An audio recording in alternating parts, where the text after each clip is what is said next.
Сәлеметсіңдер ме балалар? Қазақ тілі 3 сынып 28 сабақ 35 жаттығу. Мәтінді тыңда.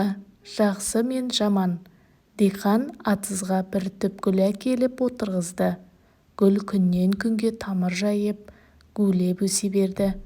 Бір күні, «Әй, сен көп асқақтама, әлі өмірге келгеніңе өкінетін боласың» деген дауысқа жалт қараса, төменде ұсқынсыз тырбық шөп басын қылқитып тұр екен.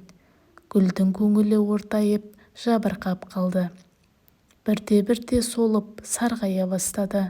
Амалсыз жанындағы өзінен жасы үлкен гүлге басын сүйеді. «Жабырқама, сабыр ет» деп жұбатты ол. Адамдар оны арам шөп деп атайды. Одан әлі құтыламыз. Жамандардың өмірі қашанда қысқа. Жақсы сөз жарым ырыс деген ғой. Үлкен гүлдің айтқаны рас болды. Ертеңіне адам келді де арам шөпті тамырымен бірге жұлып тастады. Гүл қайтадан құлпырып өсті. Көп сырды ұқты. Өмірде жақсылар да, жамандар да бар екен. Балтабай Әділов. Мәтіндегі негізгі ойды анықта. Балалар, яғни мәтінде жақсы мен жаман туралы айтылған. Мәтіндегі негізгі ой ол жамандық ұзаққа бармайтыны, жоқ болып кететіні, яғни жақсылықтың мәңгі қалатыны туралы айтылған. Жақсы сөз жарым ырыс мақалы бойынша өзіңше ой тұжырым жаса дейді. Жақсы сөз жарым ырыс деген сөз адамға бұл тұжырымда жақсы сөздер мен пікірлер адамның көңіл күйін көтеріп, өмір сүру сапасы арттырады. Адамдардың бір-біріне айтқан жылы лебіздері, қолдаулары мен жақсы тілектері қиын сәттерде күш береді. Мәтінге жоспар құр. Жоспарын былай деп жазамыз. Бірінші, диқанның гүл егуі. Екінші, арам шөптің гүлді ренжітуі. Үшінші, үлкен гүлдің ақылы. Төртінші, жақсы сөз жарым ырыс. Келесі 36 жаттығу. Мақалды көркем жаз. Ащыны білмеген тәттіні де білмейді. Мақалдың мазмұнын қалай түсінгеніңді жаз.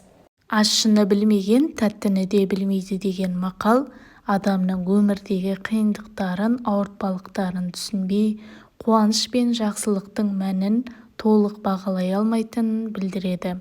Яғни адамның қиын кезеңдерді бастан өткермеуі, оның өмірдің тәтті сәттерін қаншалықты бағалайтынын түсінуге кедергі келтіреді.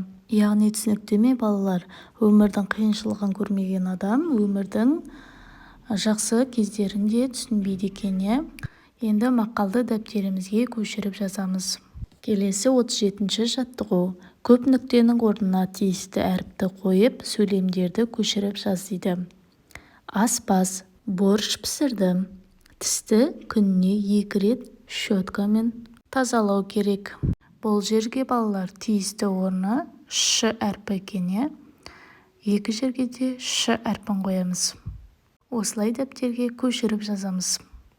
Келесі сабақ түсінікті болса шығармашылық үзіліс. 38 жаттығу.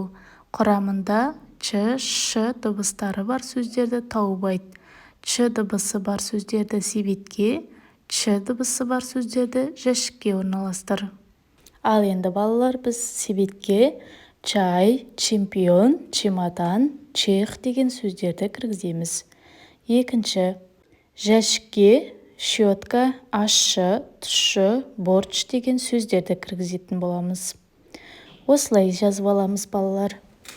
Осымен біздің бүгінгі сабағымыз аяқталды. Келесі сабақта көріскенше сау болыңдар балалар. Видео ұнаса каналға лайк басып, тіркеліп, достарымызға таратуды ұмытпайық. Келесі көріскенше сау болыңдар.